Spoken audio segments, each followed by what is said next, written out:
Thank you very much. Reka twongere tubashimire cyane abantu badukurikira buri munsi. Aho ndi kuvuga n'ahandi ni kuri Eden TV Rwanda. Mumeze mute? Muraho murakoma. Mwabonye Imana yugurura. Nimushimire Imana, natwe twashimiye Imana yuko twabonye bucya. Nkuko muri kubona rero kuri kamera yacu, turi kumwe n'umwana muto cyane. Yambaye umwenda w'ishuri cyangwa se impuzankano mu kinyarwanda cyiza cyane. Tugiye kugirana ikiganiro rero atubwire urugendo rw'ishuri rwiwe uko rumeze. Ntabwo ararangiza ndetse nta n'umuntu urangiza kwiga burya. Atubwire urugendo rwiwe rw'ishuri ukuntu rumeze.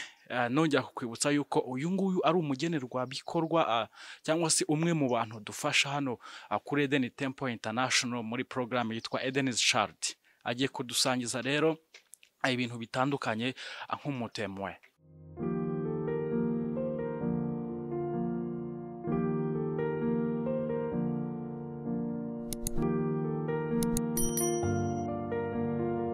Aha, reka rero tumubwire, tumusabe yibwire abakunzi ba Eden TV Rwanda. Aravuga amazina ye yose. Turakwakire kuri Eden TV Rwanda.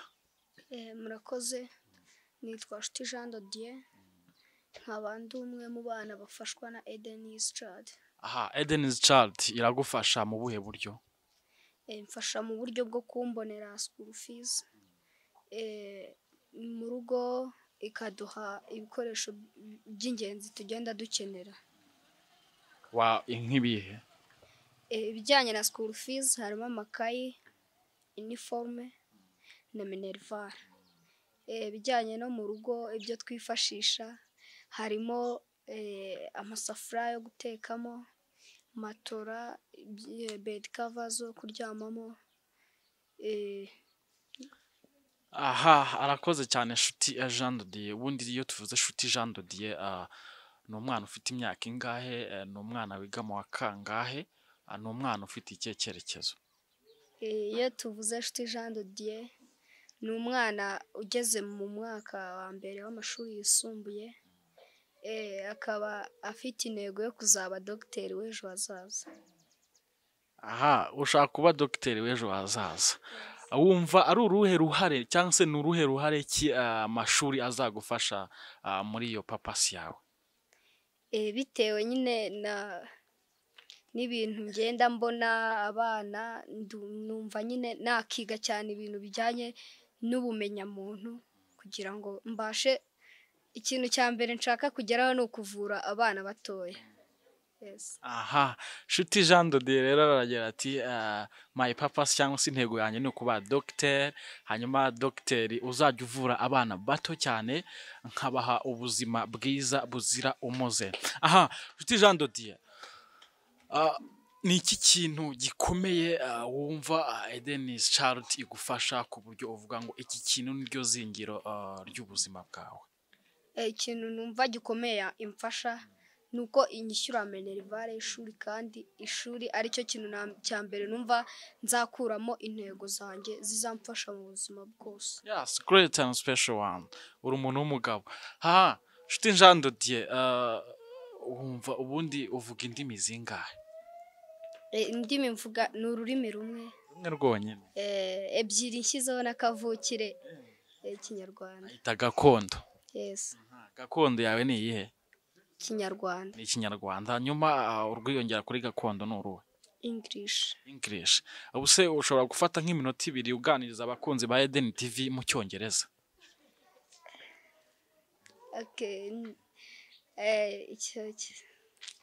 Ndumva kereka nateguye nkavuga ati nabaganiriza, ariko ubu waba untunguye. Aha, basuhuze noneho mu Cyongereza, babaze uko baramutse, ubabaze uko bari kubona umunsi umeze, muri make ubabaze ukuntu bimeze mu Cyongereza byakunanira. Uriga rega, ugomba kwerekana difference y'umuntu utaragize amahirwe yo kwatendinga ishuri hanyuma ufite amahirwe yo kuba wiga. So garagaza difference, turebe ko koko school fees bakwishyurira ifite akamaro, kubera ko abantu uzavura ntabwo uzavura abanyarwanda gusa, n'abanyamahanga uzabavura. So ugomba kwitoza rero, twereke uburyo uzavura nk'umunyamerika, umwana w'umunyamerika. Okay. good morning. God bless you for followers. Thank you for use your megabyte to follow me. I wish to enjoy this day. Okay, arakoze cyane. Icyongereza arakizi, urakizi, uzagerageza bizaza, sibyo? Uzashyiremo umuhate. Hanyuma nshuti, ubundi uba wa kangahe? Uwa gatatu. Uwa gatatu n'amanota angahe se?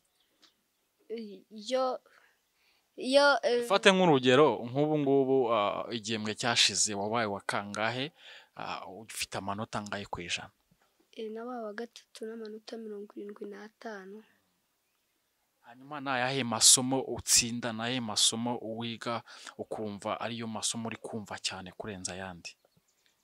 Amasomo numva anzamo cyane mate, biology na chimie. Aha, ni biochimie, sibyo? Ibyo ngibyo rwose bizakugayidinga pa kugeza kuri ya ntego, sibyo? Hanyuma mu buganga umuntu agira domaine ajyamo, ukumva uzajya muri iyo domaine. Hari domaine y'amaso, hari domaine y'amenyo, hari domaine yo kubyaza abamama, hari domaine nyinshi. Wumva wowe uzaba specialized muri domaine?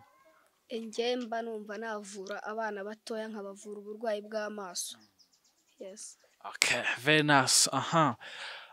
Nshuti, hari abantu batagira umugisha cyangwa se amahirwe yo kuba bari ku ishuri nk'uko uri ku ishuri sizing zituvugana.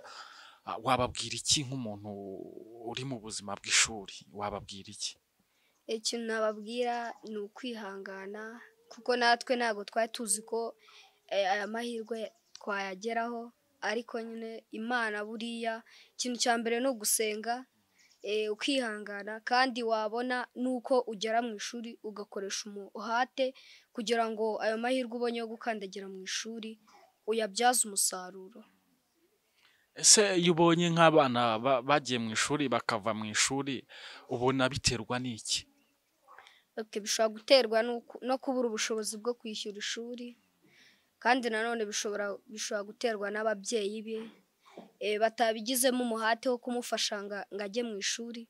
Nimba umubyeyi atirirwa mu rugo, yirirwa yagiye muri business ze, atazi uko umwana abayeho, ibyo nyine byatuma umwana nawe yitwara uko ashaka, bitewe n'uko ataba yabonye amahirwe yo kurerwa n'ababyeyi. Ariko hari amashuri leta yashyizeho atagomba yuko abantu bajyamo bishyuye, nka za amashuri ya 9-12 years. Se ukumva iyo mbogamizi utanze cyangwa se icyo kintu utanze cyaba igisobanuro cy'uko umuntu ashobora gutakaza ishuri ngo nuko yabuze ubushobozi? Na nyine icyo ngicyo cyo kirumvikana, ariko nanone umubyeyi ashobora kubigiramo uruhare. Umubyeyi wawe ntago afite gahunda, arirwa agenda, wenda dufata urugero, umubyeyi wawe ni indaya, ntago abona nyine umwanya wo kukwitaho bihagije. Nabyo rero bigatuma nawe wifata uko wishakiye, ukavuga ati n'ubundi reka nshake najya ukombaho, kuko na mama nawe yashatse ukabaho.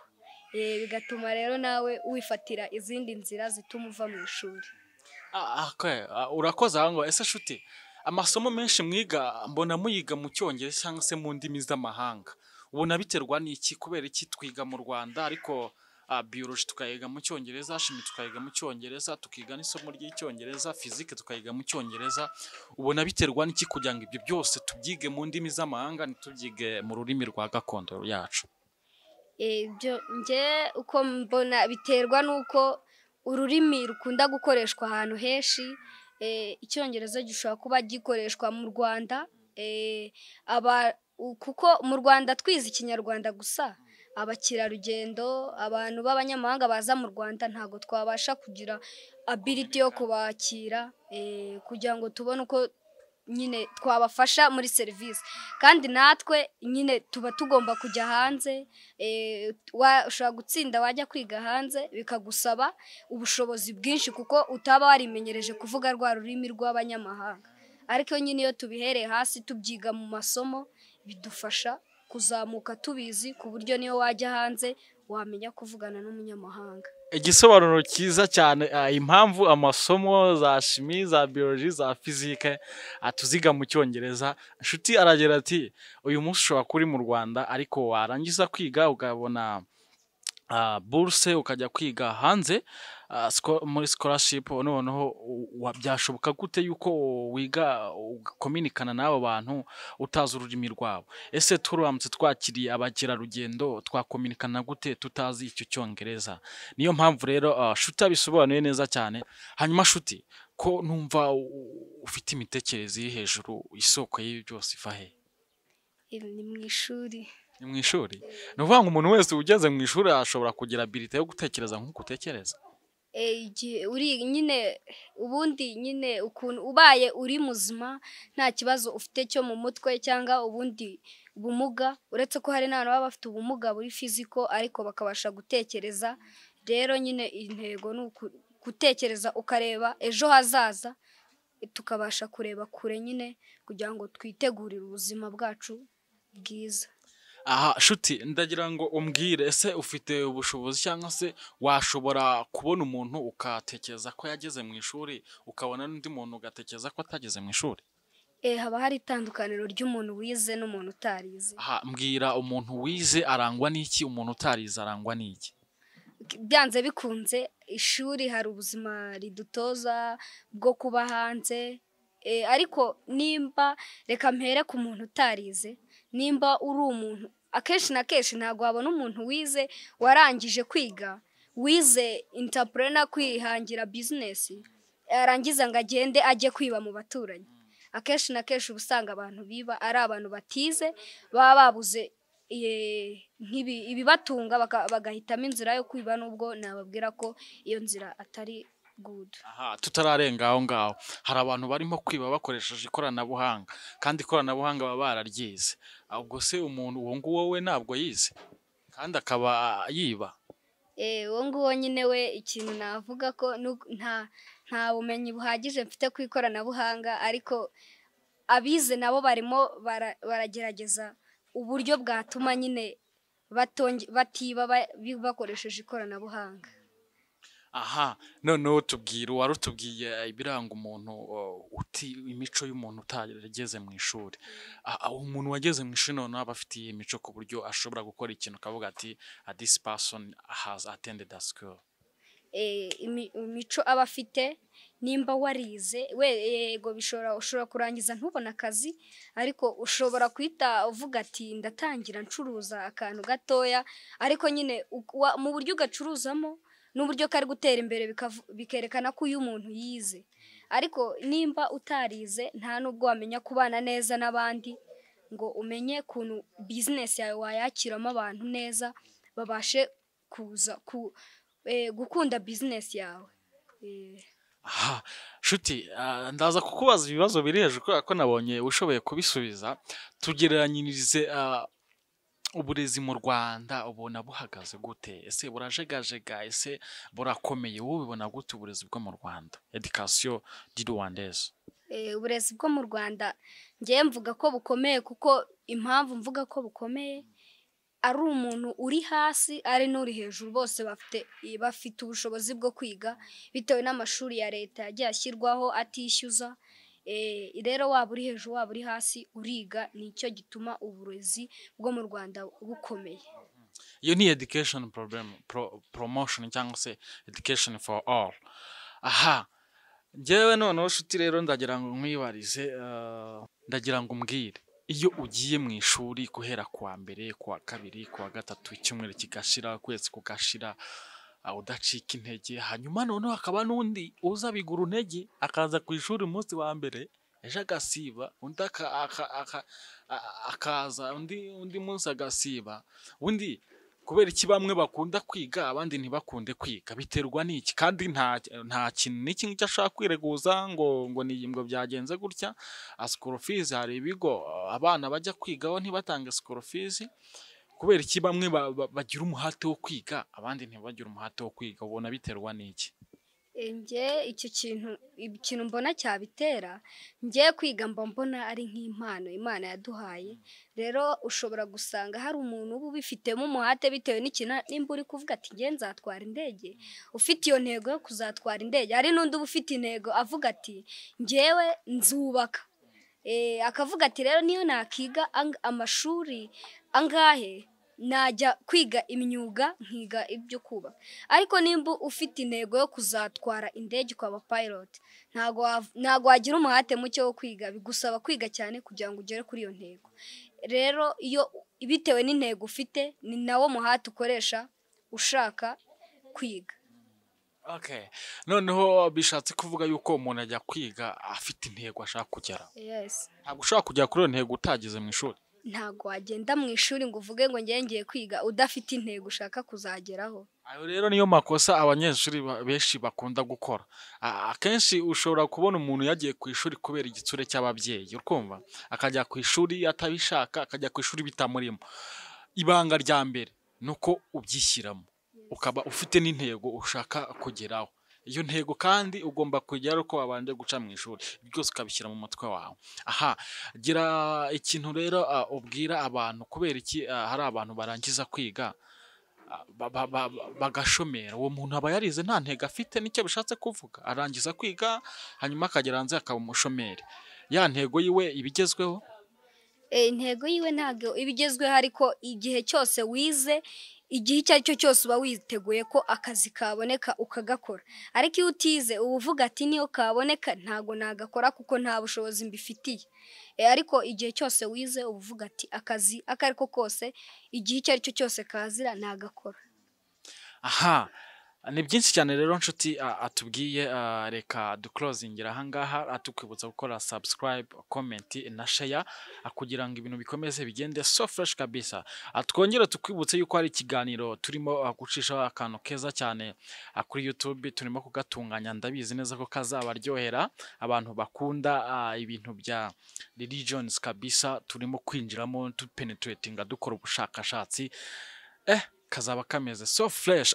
Shuti, gerageza ubwire nk'abantu nk'abanyeshuri akantu gashobora kubigisha, akantu k'agakote gatoya ushobora kubabwira, akantu kabigisha ku buryo bahita bagira motivation yo gukunda ishuri.